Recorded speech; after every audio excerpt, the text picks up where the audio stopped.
We're good? It's 7. Okay, I'll call the meeting order at 7. First on the agenda is the Pledge of Allegiance.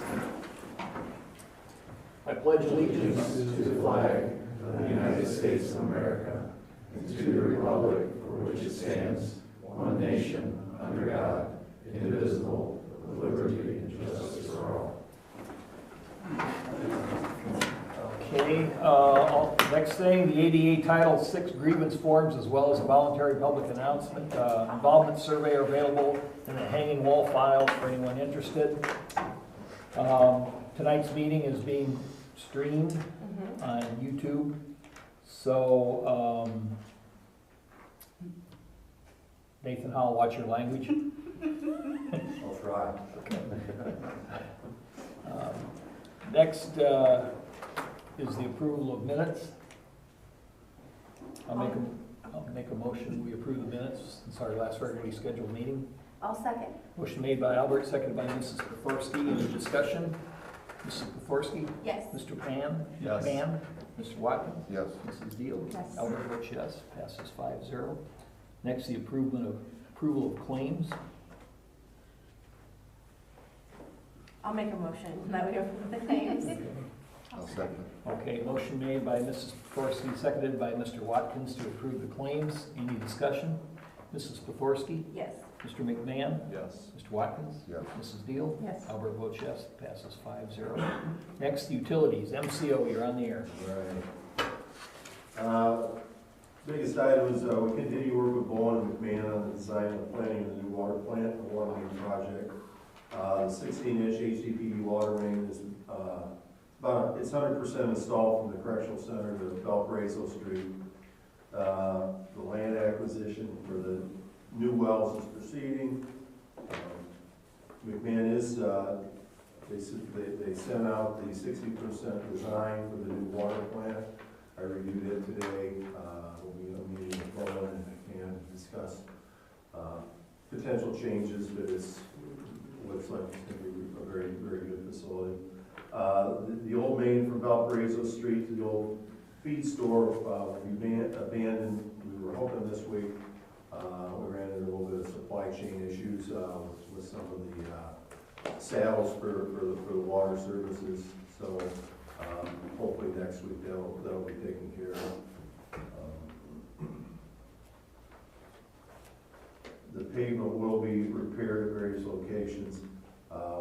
We've been getting a lot of calls at the intersection of Valparaiso and Flint Road.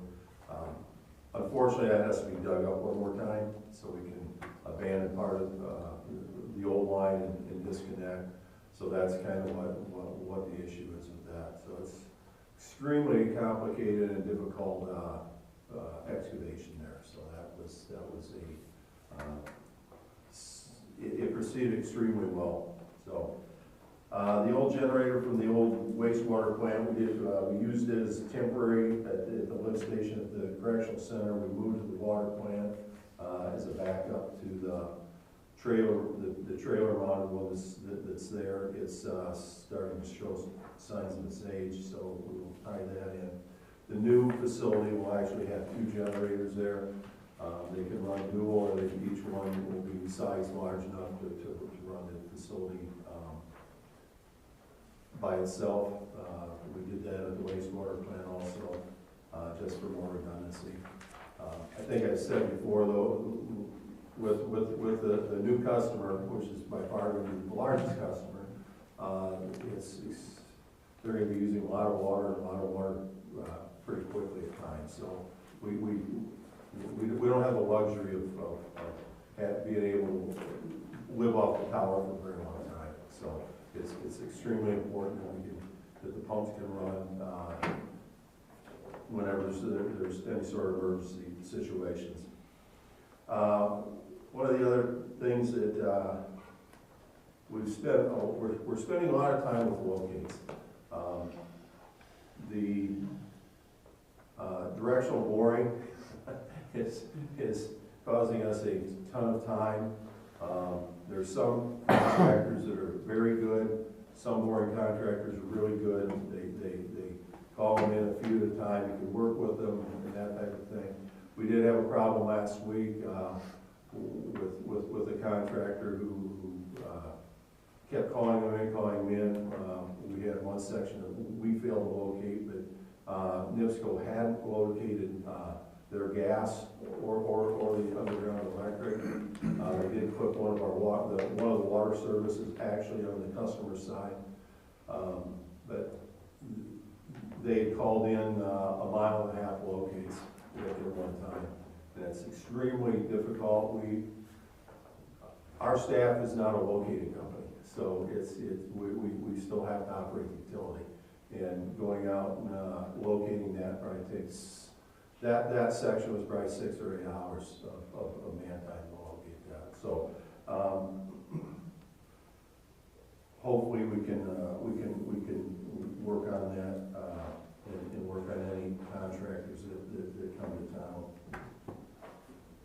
The GIS, Aaron Flowers is going to be taking that over, and he's more familiar with it, so we'll be trying to get more stuff on it.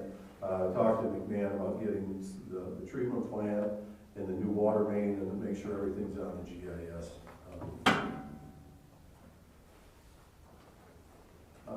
The wastewater plant is about 99% complete. We did get the reuse skid. One of the things that was installed during this upgrade was, instead of using city water for wash down and chemical feed systems and that, we actually will use the effluent. We filter the effluent from the wastewater plant and use that. It could be saving tens of thousands of gallons a day at times. So so that's going to be installed. We had some backup heaters installed, and the final clarifiers were painted from the 2014 project. Unfortunately, they were supposed to have been hot dip galvanized. The galvanizing failed. The clarifier company, the company that supplied, really didn't stand by the product at all. So as part of this project, they were painted, they were sandblasted and painted, and they look very, very good. I think we'll get at least 20 years out of those. So other than that, that's what we've got. Okay. Anything else in utilities? Okay. Streets, department head report. Do you have any, George? No, I spoke with Bobo. We don't have anything currently at the time, other than he wanted to give a thank you to waste removal for supplying a dumpster and the dumping fee for the town spring cleanup. Okay. The Westville Methodist Church was unable to come up with one. Okay, excellent. Well, we have competitors' corner now. We have representatives from Frontier and Comcast here. Since Frontier is on the agenda first, we didn't do a coin toss or anything, so we'll go with Frontier first. How much time do I have? About 2 minutes. 2 minutes. If it's really 2 minutes, We lengthen 2 minutes out. Okay.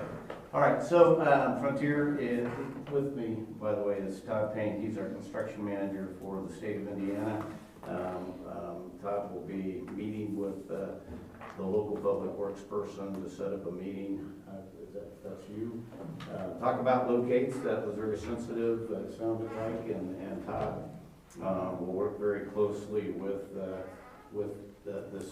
town to make sure that we're not taxing your resources beyond your capacity. So we find that in all the towns that we're rolling into. My name is Mike O'Keefe. I'm the Vice President of External Affairs for Frontier for Indiana, Michigan, and Ohio. And again, we've had a copper network in place for a lot of years, as you're very well aware. Speeds aren't keeping up. So we're upgrading all of our areas to fiber to the home. And so we do both aerial and buried. Looking at the footprint, we're going to pass about 1,000 customer locations in the town here. And probably about 65% of it is aerial, very customer unintrusive. We basically overlash to our existing copper cables. We already have joint pole agreements with the utility company, with the power company. We have some of our own poles. So that part of it's pretty, easy and not very, again, customer intrusive. 35% of it's gonna be boring. So, in some of the neighborhoods, we follow our copper cable path. So for rear easement, front easement, wherever it is right now that we are with copper cables, we basically mirror where our copper cables are in the right of way. So, we do set pedestals that are about knee high, much shorter than the pedestals that we have out here for a copper plant. And we set several hubs where our feeder fiber connects to the distribution fibers. You'll see on the prints when you see the prints where we're going to position those hubs, but we'll work with you certainly if you say we don't want it there, let's move it 50 feet down this way. We don't want it in front of somebody's picture window. Our technicians need it someplace safe where they can pull over. We need to make sure they're in a position where they're not going to get an intersection run over in the winter, somebody sliding through an intersection. So we'll work with you on the positions of the hub. Tom, to tell you, we'll work with you on depth that you need us as far as where we're placing our fiber based on your water and sewer. We generally go 36, right? I think we bring Sam 36. 36. We got a little bit of wiggle room. Yeah. We can move, you're permitting authority, so if you want us, wherever your water sewer caps are, we can adjust that accordingly, so. If you have an idea. Todd will share, he's got a very detailed construction standards guidelines that he will share with the town, including restoration. And restoration is always a big issue. And as far as customer communications, we use yard signs, we use door hangers. And door hangers have a number on there that goes to an internal Frontier complaints team. They own that from beginning to end. They don't release it until the customer is happy. We're not going to get all the calls. Some calls will come to you because people know you as we're doing our work, particularly on the Berry. Probably not going to get a whole lot of calls in the area, but we do let customers know that we'll be in the backyard or wherever that the aerial facilities are in the right of way. And we track those complaints so we can manage our crews too. So if we see a lot of complaints coming in on a particular crew, Todd, gets them out of here if they don't straighten out. So, what questions would you have for Todd and I? I don't know, that would be the guy there that has all the questions, or probably 90% of them. We could probably hammer those out when the biggest thing is locates, and not putting boxes on top of our water main. So ordinarily, and I called the town hall, they wanted to wait till we met with you all tonight. I'd like to do a sit down with my vendor and myself, go over what we do, what you need, with the street department or whoever else, code enforcement if you have that, all those kind of people. And I don't know what your calendar is today tomorrow or Thursday. I don't know either. By the way, it's a great product. It starts at 200 meg up to 7 gig. And it's symmetrical, so same upload and download speeds.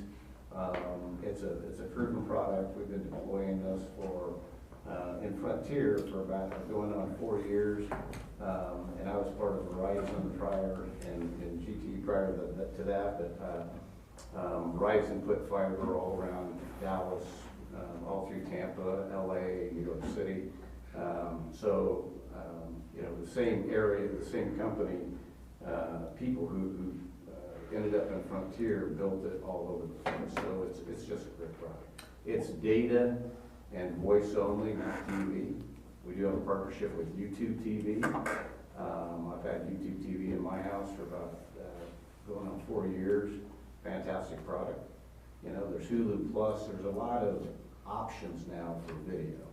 So it's just a very fast data connection with the option for voice and a backup for voice if the customer chooses. If they want to buy a battery backup unit, they can put that in their house. If they have an old phone that's not plugged into the wall, they can still talk if the power is out. So, because a lot of customers are still staying on that copper line because they know, when power goes out, I can still talk on this phone. You can do that with this fiber product, you just have to buy the battery backup unit, so. What's anticipated start date? Permitting, I need to look at like when state permits Okay. might have been submitted. I mean, typically they're running about 60 days. So once we get the approved, August, yeah, well, September, I think we may have July, August timeframe for first turn up. So the way we build, we ordinarily start the office, kind of work our way out. We build those distributions off the feeders, and then we turn up as we build out. Okay. So I like my crews to build the entire feeder out, and then we may put another crew building a couple of distribution or hub jobs off of that at the same time. Just depending on, you know, what won't overwhelm your infrastructure and what it can handle. We generally build in one direction, and then we take care of and turn up that, and then start like, generally building with south, east, west, right? Yeah. So that's typically how the routes go. 1,000 households, our vendors typically turn up 2,000 to 3,000 a month, so we don't want to overwhelm you, so we'll probably stretch it out over a couple of months, and kind of go like that. okay. So then your main contact person will be Nathan and probably Mark Hale, our street guy. Yeah. And probably Charlie, our permit guy. Yeah, we'll drop off some door hangers, some communication things, if any of your residents come into the office here with anything, you got a place to direct them to, we track those. And, you know, we talk about them every week with the vendor. They got a 48-hour turnaround expectation on those. And occasionally, I like to say they do it perfect, but occasionally a house might get missed on their door hanging, or somebody just might think it's marketing stuff to throw it away. And so you'll inevitably get some phone calls, but I'll give you a contact list for everybody, and you'll have my numbers and my inspector's numbers. I have 2 of them that work this area, and then the vendor contact, which is Cersei USA, is doing the work here. You'll have people to get a hold of if anything was to go happen. I'm sorry, who was the vendor doing the work? Who was the vendor doing the work? Cersei. Yes, I'm sorry. Cersei. CIRCET.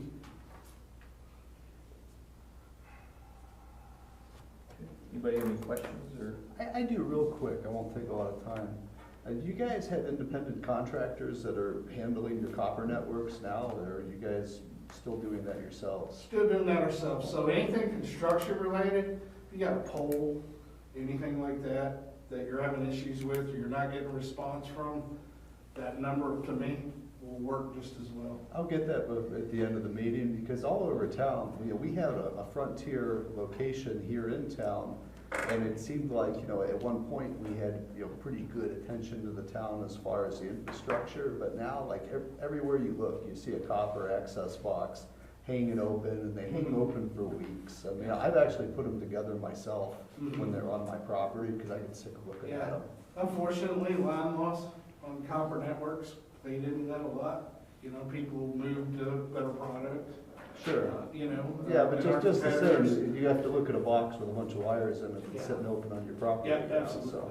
Yeah, we used to have a lot more presence in a lot of our markets, but just line loss in the amount of customer trouble tickets or service orders, we just don't have it anymore. So a lot of the things get knocked off, left over by a locator, whatever happens, Sure, and, they just don't get cared for. right. But if you have a list of those, we can clean that up a little bit. That'd be great. Yeah, and just to make sure that your boring contractors have to be licensed in town too. Yep. So just, That's good information to have. I'll make sure that happens. yeah, and clerk's office can help you in get going on what the requirements So you are. need one for, Cersei, and if they sub some of the Yep. boring out, you need one for the. Yeah, that way we're covered, because if someone goes in haphazard, we just pull their license. Yeah, so you That's need our some- leverage. You just need the license or the COI or both. We need a COI, that's it. That's a certificate of License or insurance, COI. and then they'll have to fill out an application. Okay, yeah, we can do that. A lot of towns we work in. Okay. You'll have a Frontier representative on site. Well, I can't swear they'll be there all the time, but I have two that work this area, because we're building multiple communities around here right now. So there's two of them that I have work this area every day, and they're just 5 minutes up the road. So if something was to happen, we can get a hold of them and bring them. So if there was a conflict with an easement, who would be taking care of that? Would that be A directly? conflict in the what, I'm In sorry? an easement? An easement conflict? Yeah, where whoever's doing the bore assumed the easement was here, but it really wasn't. The reason I ask, I'm currently dealing with it in my house. They went through my yard. Yeah, so what we'll do, and I think the town probably has them, we'll have the friends, they'll show what the platted easement is that our engineering department researched. If there's a conflict on any of that, Would you be the one to reach out to then, or? yeah, you can reach out to me. Okay. And I'll get with engineering, we'll do a little more digging, and, you know, we've had to move things because we were wrong. It Okay. doesn't happen very often, but it has happened. You know, so, yeah, I mean, I'm the guy, so, I don't really get days off. No, I hear you. Yeah, I was just curious if you were the one that would handle that. Yeah, yeah, I'll get it to the right people. Okay. And, you know, obviously, if we can make an adjustment and we're wrong and we're on your property, then, you know, we can do that. It's not, Okay. no problem at all. It should show in the prints when we issue the prints or build, and it'd be better to know that ahead of time, right? I mean, if whoever's reviewing the prints, if they can call that out, so that, you know, we don't build and have to move it, right? Yeah, well, we have different easements depending on what street and direction. Some are, is it 30, some are 20, I believe. So your easements kind of vary, or your public right of ways kind of vary. Yes, because a lot of the NIPSCO is all down the alleyway, so that's all back easement. So then when you come to the regular street easement, it wasn't as wide. Most of the water's under the street and that, and so I don't know if it was the assumption that every easement was the same. Well, when that it came happens. through. I mean, and I've seen it happen in other areas. They'll take a whole street and they'll say, okay, we got, you know, 60 from center line or whatever it is. Yeah. But it may not be 60 from center Depending on line what. on every yeah. house down the street. So Okay. it does happen if, you know, your code enforcement, your street guy, or whoever reviews the prints, notices any of that, we can certainly, we'd like to get in front of that now. I just wanted to make sure I knew who to reach out to if we did start having those issues, so. Yeah. Okay. Yeah, he puts barbed wire fence up and everything. Not really. It's only electrified, it's not fire. Anybody else have questions? Well, and that's a good point. I mean, if you had, in your residence have private stuff that are in the right of ways, maybe they have a line that runs over their garage or whatever. If, you know, that door hanger, when they see that, that's a good time to call that number. So, you know, we don't damage dog fence, sprinkler system, you know, things like that. Yeah. How many different companies are you expecting to have, like, in people's yards? So ordinarily, we'll have a boring crew, they'll put the path in, and that may be a subcontractor. And then we'll have a pulling crew with an aerial crew, and they'll pull all that in after the path's built. Then we'll have a splicing crew that comes in behind and splices and tests that. That's the last phase. Are those crews all part of the same? They're all part of this, they're all part of Cersei. Okay. If there, we can get like, I imagine they've got like standardized vehicles or their logos or something. So the way our requirements, and I'll send that over to the town, is that those trucks are to be labeled with a company name, and it should say authorized contractor from Frontier on the side of that truck. Okay. And now, do they do it every time? No. But if you see it, and it's an issue, you just get a hold of it and make sure it happens. Generally what we do for like the transient versions, it doesn't have to be as detailed for you guys, but like we'll generally send out a picture of who it is going door to door so that they don't have to panic and have an idea of like what car is gonna show up in their neighborhood. And Yeah. generally eliminate a lot of those calls. That, so we can try to do something along that lines. Yeah. ID to look for. Those trucks should be marked, they should be marked with, you know, Cersei USA, authorized contractor from Frontier. And, you know, that way somebody looks out, they see somebody hanging out in their front yard, they kind of know what's going on. And then along with that door hanger. Another thing we can do, and we do in a lot of places, is let you know when we're gonna be in an area. We can send you a schedule, say, okay, we're gonna be working here today. And we send those out every morning. That way if you get a call, you kind of know what's going on. Okay. I do have one question. Will you guys be fixing any yards that you Yes. may possibly? Yeah. 100%. Well, they better be, you know. I hope. Yeah. That's part of We'll that get those comprehensive construction plan we Okay. have, the restoration is. Perfect. So. Okay. Good. Yep, thank you for coming out. Comcast, you're on the air. You want me to start? Yeah, sure. So, thank you for the opportunity to come in tonight. I want to say a quick thanks to Mike for speaking with us several times over the past few months, helping answer our questions and give some feedback so that when we brought our plans to you, we would have a final product here to show you that had that feedback. So my name is Phil Goodrich. I'm the Manager of Government and Regulatory Affairs for Northwest Indiana for Comcast. I am your best contact, whether it's with this project or anything else with Comcast. So I'll make sure that you all have my contact information after this meeting. Beyond this build, you know, when it's completed, I am the contact for every community in Northwest Indiana for governments and regulatory offices. So anything that you would need during this project or going forward, I'm the person who's there to be the phone to pick up when you need something from Comcast. We're really excited to be proposing this project in Westville. We've had a long history in LaPorte County in many other communities, but have never had the opportunity to provide service in Westville. So we're really looking forward to this project, and I'm going to turn it over to our experts so they can go over some of the other stuff. But this is John. John is our construction specialist, again, here in Northwest Indiana. John and I work out of the same office in Mishawaka. And then we've got Matt with us as well, who's one of our business partners, who will be deeply involved in this project as well. So I'm going to turn it over to John. Yeah, I'm John Holmes. I'm with Comcast Construction in the South Chicago area in Northwest Indiana. I want to make sure that you were provided a set of plans from our engineering company. Yeah, I thought that's what we're kind of here to answer any questions you might have on that.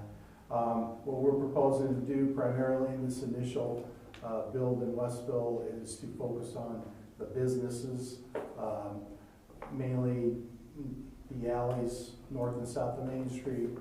We'd be coming in on Valparaiso Street, and then we would be building up and down Flynn Street, and then the south end of town there. Just primarily focusing on that right now. It is going to be all fiber build. And we would be placing pedestals, roughly 12 by 12 heads, and vaults. And our main primary hub for the project would be actually on Valparaiso Street behind us, right there in that park area by the library. Everything would be in the right of way. And I did have a phone conversation with Nathan a while back where, you know, we plan to walk everything out and coordinate.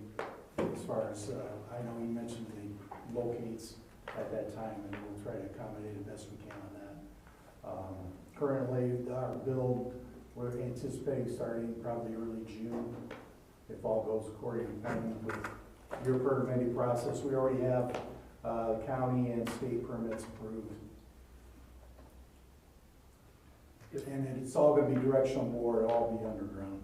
If I remember right, then you said what happens, historically what happens is once you run a business feed in, Yeah. and residential or whatever. Right, comes yeah, in. that's probably, you know, down the road. Yeah. I think right now, I don't know, franchise-wise, Phil might be able to speak. Yeah, so you're absolutely right, Mike. So generally speaking, when we're coming into a new community, we start with the business areas, the business districts. We build out our fiber. This is our enterprise fiber. So for many of your businesses, they'll be able to have access to 10 gig symmetrical speeds. It can go much higher than that. It's a very scalable fiber. So if, I'm not saying this is going to happen, but let's say 5 years from now, Amazon decides to build a data center outside of Westville, you know, our enterprise fiber goes up to 100 gig symmetrical to surface those sort of very, very large business projects. But essentially, once that backbone is here and that backhaul is here to our head ends, that makes a future residential build much easier to build out. And so we generally work in that cadence where we build out that backbone to the business district, and then later we can look at building out to the residential areas. Incidentally, for the information of both companies here, and I think I mentioned it to you when we met, but the state in the future is gonna put a roundabout at the north junction of 6 and 421. Exactly where, they don't know. So just a heads up on that, because we relocated the new water, well, we didn't relocate, we got a private we got easements on private property rather than use the state right of way, so we don't have to deal with it when they put a roundabout in. So just giving you guys both a heads up. And this is Matt Marzak, he's with Hoosier Cable, Carlisle Utilities, they're gonna be our main business partner, doing all the underground construction for the project. Yeah, we're a local company that's been in business for over 30 years. We, in addition to a type of project like this with new build, we also handle all of the maintenance and repairs. We're the primary contact for emergencies as well.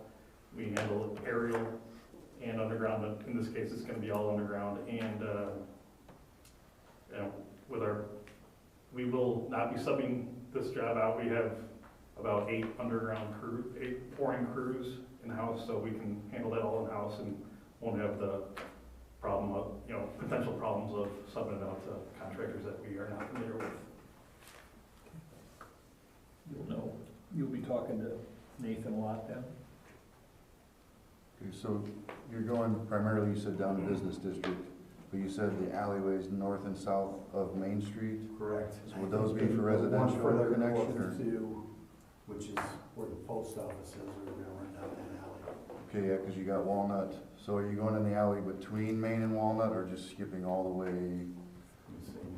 I gotta look at the print, I'm sorry. Yeah, no, I'm trying to remember the principles I was looking to see. Oh, there's a second. Yeah, there's an alley, the alley, there's an alley on the north side of Main, south of Walnut.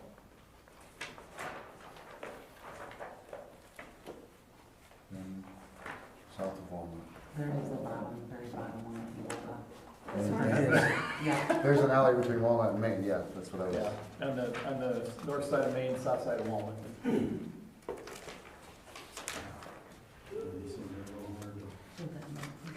So I guess my question is, on those, is that strictly just for business, or can homes that have that back easement hook up to Comcast as well? Or is that a later?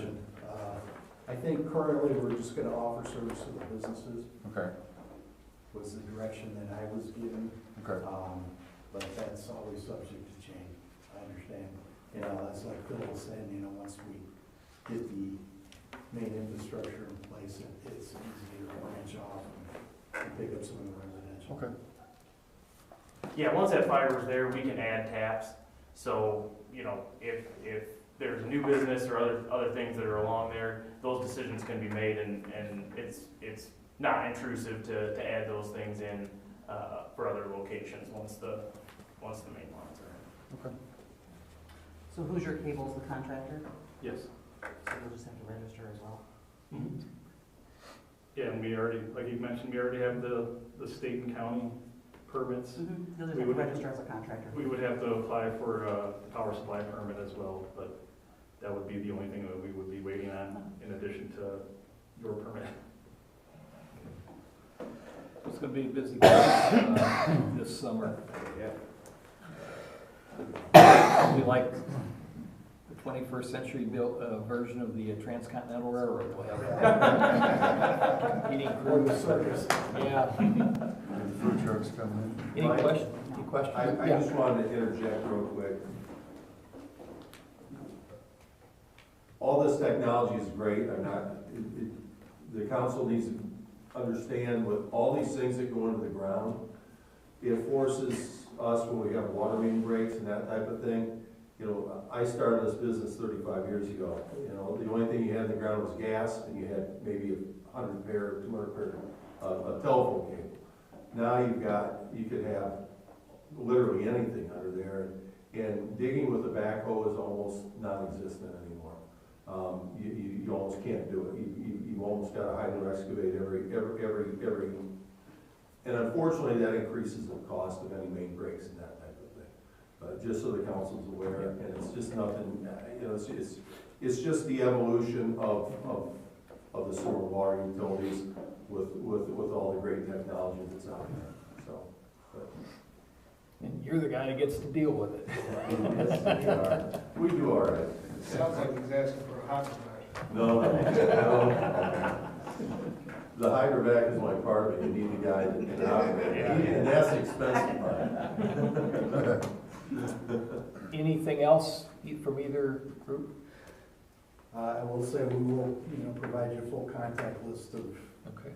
everybody involved. I know Phil can be the main point of contact, but certainly construction-wise, we'll have Hoosier contacts, my contact, and We thank both of you for coming out. It's a great thing for Westville. People have a lot of different choices and options depending what works best for them. So it's great to see you both out here. So thank you. And if you have any questions, utility-wise or anything like that, Nathan's your guy. Anything else, town hall, then get a hold of me. You have my contact stuff, Phil. But thanks for coming out. I thought we'd have a 4-hour presentation here. Very good. You were very to the point. Next time I'll bring 18 PowerPoint slides and That starts at and our meeting. We're done well by 8:30, so you can start then and just shut the lights off. We'll come by. Police officers will lock up for you. But thanks to both groups. We do appreciate you. Anything else on streets? Parks? Nothing. Incidentally, on parks. Yes. Oh, yeah. We met a while back about pickleball courts. Mm-hmm. And I contacted McMahon. They've got the plans for it, and when it started out, we didn't know if them and their subcontractors that do work were gonna pick up the cost of everything. And the way it looks now, they will pick up fence, everything. So they'll be complete courts. We won't have to use any funding or anything like that. So there'll be 2 pickleball courts, and the last I heard, they were hoping to start in July. But I know Nathan's been practicing. He's trying to get a league going here in Westville. So that's I just found that out last night. I had one question on parks. Sure. So I noticed the merry-go-round has disappeared at the park. Was that an injury or breakage? I know a lot of people were asking me, is that something that's being replaced? I don't think it's being replaced because the equipment for the playground is very, very, very expensive. But I don't have a doubt in my mind if like Bubba just removed it to see what he could do to fix it, because he's maintained all of that and everything he's tried to like put back in. But yeah, that was our favorite too. So No, I was just checking. Yeah, A lot of yeah. people have been asking me, so I'll get with Bubba and find out. yeah, because he's usually good about upcycling things and keeping it around. But if it was on its last leg, it's probably. I probably should have stopped playing on it years ago. Overloaded the outside. Anything else on parks? Marshall, it's all yours. Podium for a spin, I guess. 312 calls for service for April, we pulled 11 investigative cases. We have 14 calls for assisting medics, 17 crashes, including 9 injuries, 15 disturbances, 14 suspicious activities, 90 traffic stops, and 8 reckless drivers. The F-150, I got a call today about that. Parts are in for Berdines to get the repairs done for the body damage, and Bartronics has the lighting equipment on order, so hopefully they'll mesh right together and we'll go from one to the other and get the truck back in service. my issue Durango is still in the dealership for engine issues. So I got it back and then the engine issue and then right back home, so we'll see how that plays out. That is all I have. I'll turn it over to. Mopar definitely doesn't mean go far, does it? It seems to be the 2023 Hemis specifically. Yeah. I don't know what's different between the years on. State the, police had a bunch of them that went The bad. Hemi engine for a Durango is a Hemi engine for a Durango. I wouldn't think that they redesign those every year that they have Durango, so I don't know what the difference is. Does it lose an antifreeze issue? Is that what? It is now. Okay. So initially I had the same thing state police had. It was the oil mixed into the coolant, Okay. blowing out the coolant reservoir. And then I got it back, and within a week it was spraying antifreeze and making sounds that it should not be making. So Perfect. they've had it back for that for I think a little over a week now, and I haven't heard from them. So that's doesn't sound good. Maybe they'll give you a hopped up engine in there. We'll see. Right. And I'll give it to.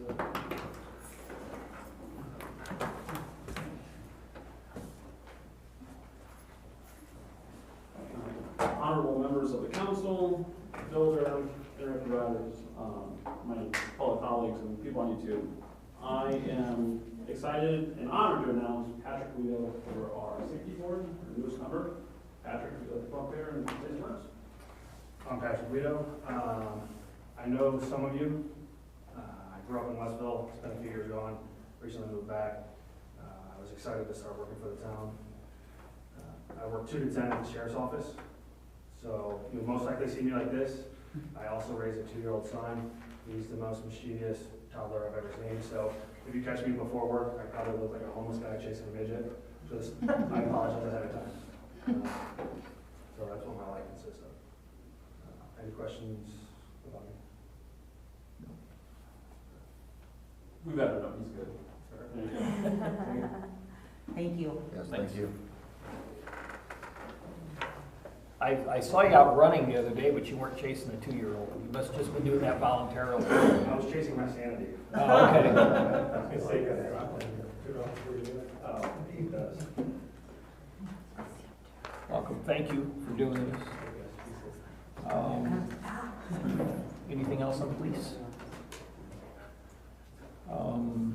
Finance? The clerk's office would like to reinstate Stacy's 5K crossing guard pay to cover additional responsibilities she's taking on. $2,500.16. $2,500.16. Thank you. I was like, oh. What's in the salary that's current? That's in the salary ordinance, and that's back from the general. Yeah, she stopped doing crossing guards, so we quit paying her from the general fund for that, but I created a new job position for her. It's gonna take a lot of time, so I'd like to just reinstate that back to her pay. Do you need a vote on that, or? You just, if you all, Where- you don't, 'cause it's already in the ordinance. Okay, it's already good. So I just wanna let you know this. Now it's in the minutes. That's in the minutes. Yeah, it's official. Yes. Miscellaneous, no fire department report, citizens' comments? Anything else to come before the council? I will make a motion that we adjourn. I second. You're right on top of that one, aren't you? I'm here for you. Very confident. I'll make a motion that, Albert made the motion, seconded by Mrs. Pothorsky to adjourn. All those in favor? Aye. Opposed? Being none, the meeting adjourns at 7:43. A little more excitement. Okay, you don't want to. If anybody needs any instruction on hypothermia treatment, come see me. Yeah. Learn in the course. Yeah. How to what? Oh my God.